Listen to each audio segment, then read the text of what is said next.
Meet Anatoly Grishnikov, a resident in rural Bryansk Oblast on the Russia-Ukraine border. He is one of many residents we spoke to as I traveled to the Bryansk region with a group of loggers. Stan Filin and expat American. We wanted to hear directly from residents about the constant shelling of civilian locations near the yellow-blue border. Год назад прилетело, у нас обстреляли кассетами нас. Вот в машину попало, на перекрестке здесь 8 штук. Вот.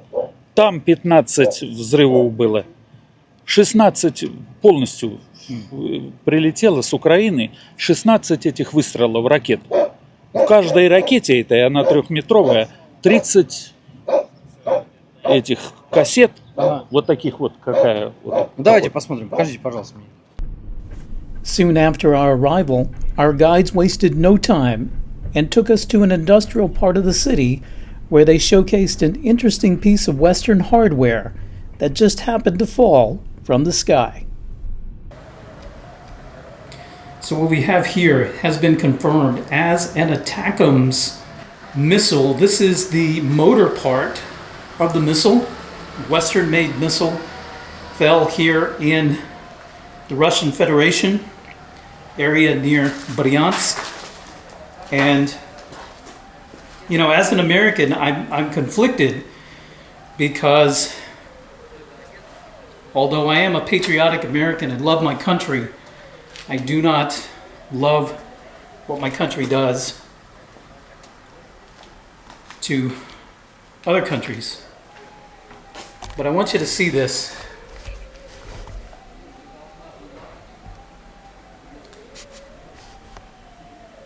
This was made by an American in the United States and used to attack Russia. And I am appalled. This is your tax dollars, America. Yours and mine. Our tax dollars right here. What we have here has been confirmed as an ATACMS missile. This is the motor part. So as I edit this video, new information has emerged that indicates that this particular missile was manufactured in 2003 under contract by Lockheed Martin for the Republic of South Korea. It was then subsequently shipped to South Korea. There are no records of this missile having been shipped out of South Korea. In fact, there are no records of any such weapons being transferred by third-party countries to Ukraine. Yet here we have physical evidence that this missile, manufactured in the United States, shipped to South Korea, was used to target the Russian Federation. You've got to ask yourself, how does that happen and why? Now, when things got more intense because of the SMO and your proximity to the border, did you guys consider moving away? No, I didn't consider moving away in as much as like I have, you know, a dacha to go to when we're in the city. I have an apartment in the city. It hasn't been that intense in terms of risk to your personal safety in terms of being in the city, because for the most part the guys do a pretty good job of knocking down the drones, and it was very rare that some came through actually, and they were attacking quite intensely during the January, I guess, or January-February period. There was quite intense attacks, but not many got through, and if they did, they were just usually diverted off course.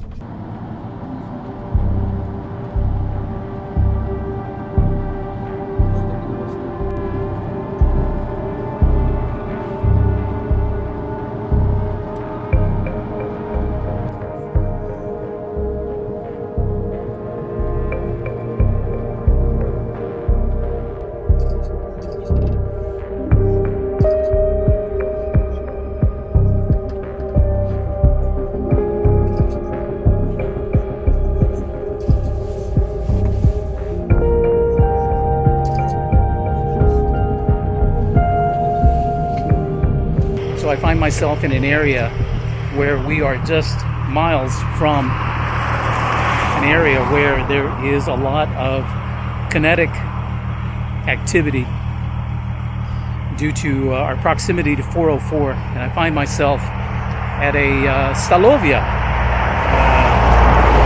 which is like a restaurant, and we just had an amazing meal. Is this going to be tasty? Depends on what we're eating. With some very hard men who are doing a very hard job to protect this country and to protect ourselves. Sveta and Stas, tell us what's up. We just had lunch with military guys who did not want to be filmed, and now we're going somewhere else, and I noticed they were gearing up and getting their weapons ready. So I'm curious, Well, are things more dangerous? What did they talk about? Like, what can we share? it's not that things are necessarily more dangerous, but it's better to be prepared than to not be prepared. So the guys obviously suited up. They're probably locked and loaded. I don't think those are empty magazines that they have in their weapons. So they're there to ensure the safety of everyone in this van, including themselves and the other trucks, because we're heading a little bit closer towards the border to be able to talk to some people who have been victims of this unnecessary violence from the other side. So at the restaurant, obviously, we had some lunch. And we spoke to the different people that are going to be escorting us. We made some very nice and emotional toasts, which is always good, and it's always needed, and it's part of the Russian culture.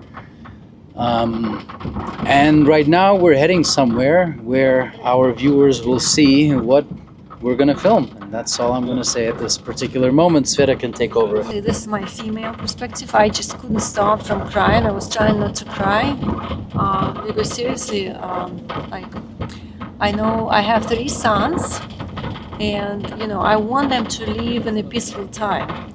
And I'm so grateful for these men who are now protecting my country, and they are, they're doing whatever they can do for the peace to come, that we can live in a peaceful time for many, many years from now.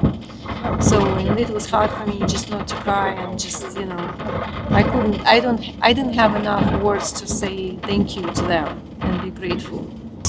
Just to add my comments to everyone, it was a very humbling experience, because I have always felt that the armed forces of Russia are doing such an amazing job to not only protect my particular loved ones in this country, but to protect me, a foreigner who has been welcomed into this beautiful country, who is here at this pivotal moment in world history. And it was an extremely humbling experience, a particularly proud moment for me. Believe it or not as an American, but as a human being, to know that people will selflessly put themselves between me and harm. Someone who has spent 30 some odd years in law enforcement doing basically the same thing, and here I am, a guest in a foreign country, and having some of their best do the same for me. Everybody here is a brother. Everybody here is a sister. Everybody here is appreciated. Everyone here is valuable. And even though we are involved in this event, in this terrible, traumatic experience, we are opposite sides of the same coin. Where they are involved in the kinetic war, we are involved in the information war, and we definitely are fellow soldiers, fellow compatriots, fellow patriots for this beautiful country. And I'm touched, I'm moved, and extremely grateful. Thank you. That one hurt. That was That probably. I got lucky. Joe. I turned just in time.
We are in the Bryansk area where a projectile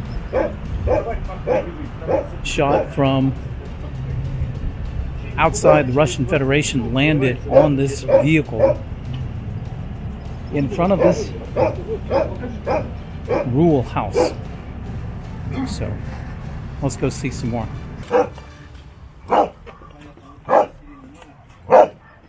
Анатолий, расскажите, что тут случилось? Я вот заметил, что у вас стоит Audi и в ней огромная дырка. Год назад прилетело, у нас обстреляли кассетами. Вот в машину попало, на перекрестке здесь 8 штук. Вот. Там 15 взрывов было. 16 полностью прилетело с Украины. 16 этих выстрелов ракет. В каждой ракете, этой, она 3-метровая, 30 этих кассет, вот таких вот какая. Вот, Ну, давайте посмотрим, покажите, пожалуйста, мне. А тут на перекрестке что-то было, что-то стояло, или блокпост какой-то был, или просто ваша машина? Ничего не было, просто это поселок. Мгм. Он раньше поселок Веселый был, а в данный момент его присоединили к Суземке, и улица Веселая стала. И нас обстреляли вот этими кассетами. Вот здесь упало в машину. Ни одного стекла, дом разбило полностью. У соседей крышу побило. Мгм. Женщина у меня ранила. А она, с ней все нормально? Ну, руку осколочная у нее. Осколочная, да? 2,5 месяца на больничном она была. Вот на этом перекрестке 8 штук. Полностью вот по лесу, там штук, наверное, 15 упало. Перелетело за огородом там полностью. В начале вот там вот за постом и до конца нашей улицы. Вот Понятно. это 3 футбольных поля, и все это кассеты. So basically, the owner of that particular vehicle, what he mentioned is that at one point, about 8 cassette bombs did open up and fall on that particular crossroads. He mentioned that there were no military objectives there. They fell. One of them actually hit the vehicle, his Audi, that is completely shattered. He mentioned that his neighbor, she got shrapnel in her arm, and she managed to survive. Now his house is peppered with shrapnel. If you can take a look, you'll see holes along the siding of the house. He also did mention that all the windows did have to be replaced because they were shattered, replaced and painted over. If you take again closer look, you'll see the shrapnel holes. So this is what happened here. Not much else besides the obvious fact, and he did mention it, that they, on a daily basis, they hear drones, especially ones that sound like lawnmowers, fly above, and you never know exactly where they're going to land, because in the last moment they can change their trajectory and fall down in a particular place, or perhaps something can go wrong. Either way, this area has no military significance whatsoever, And from what it looks like, from what we're seeing, this particular man's vehicle was hit, his house was hit, his neighbor was injured, and it was all with cassette bombs, which I believe are actually illegal under some conventions, and they were, I'm not sure if that's correct, maybe you can correct me in the comments, but about maybe a year ago, a year and a half ago, they were debating on whether or not they want to give cassette bombs to the blue yellows. They ended up doing it, and this is what happens. This is the result of a military conflict that we didn't start, but unfortunately, we're the ones, again, like we always do in history, have to end, and hopefully it ends soon so that people like him and other people can actually go about their daily lives. What time did this attack happen? Did he say? I didn't ask. I have no idea. Do they think this was an accident then? А вы можете сказать, это случилось днем, утром, ночью? Вот именно как днем? Это 13-го, это год назад, 13 числа. So a year ago on the 13th, during the day is when it happened, apparently. Was it an accident? Because you said there was no... But in general, it happens every day, and the last one was yesterday. Exactly correct. So. But if there's no military reason for it, why? Well, any person that has any bit of curiosity can take a look and see what the Blue Yellows have been doing to the eastern side of what used to be their territory, what they've been doing there for the past, I guess, 8 years, and how they've been terrorizing people, terrorizing beaches, terrorizing different cities and villages. There's no purpose except for ensuring that the local population remains terrified. That's basically it. That's all they do, and that's all they've been doing. And unfortunately, the world has been blind to it because nobody cares enough to take a look and listen to what's actually happening. But there are some people that are actually interested. There are some people that are putting out the actual news, the real truth, not anyone's version of the truth, but what actually has been happening and what continues to happen, and the real reason. See, the thing is, there's lots of different newspapers that are constantly saying that Russia has done this without any kind of provocation. Just one day, Russians woke up and said, you know what, screw it, we're going to go attack the Blue Yellows because we feel like it. That is not the truth. There's actually a whole history, years and years in the making behind this particular conflict. And this wouldn't have happened if the West didn't listen in 2021, in December, and in 2022 in January, and then further on when we were supposed to end this conflict in 2022 at the end of March. But then some people from the UK came by and said, no, continue. And we're here 3 years later, and lots of people unnecessarily dead, and lots of civilians unnecessarily terrorized.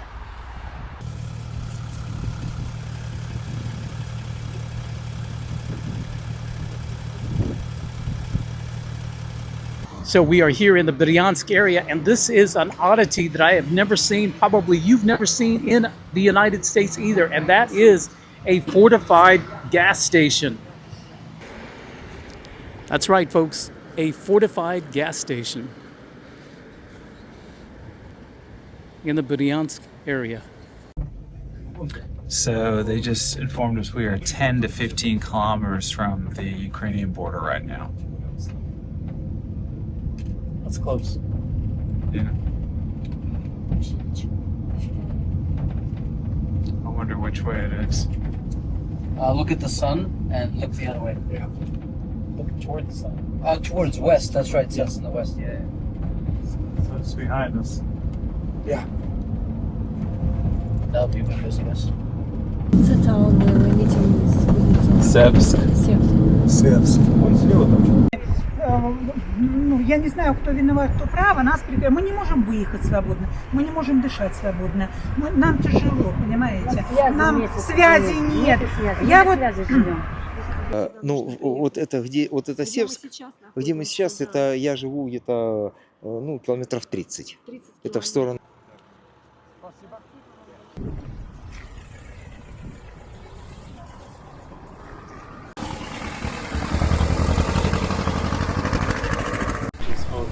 We have stopped here on the side of the road to stop at this memorial to those who have lost their lives during the Great Patriotic War. There were many locals who lost their lives and are memorialized here at this very, very spot. Wanted to share this with you so that you can see that many, many people paid a very dear price for life in this area.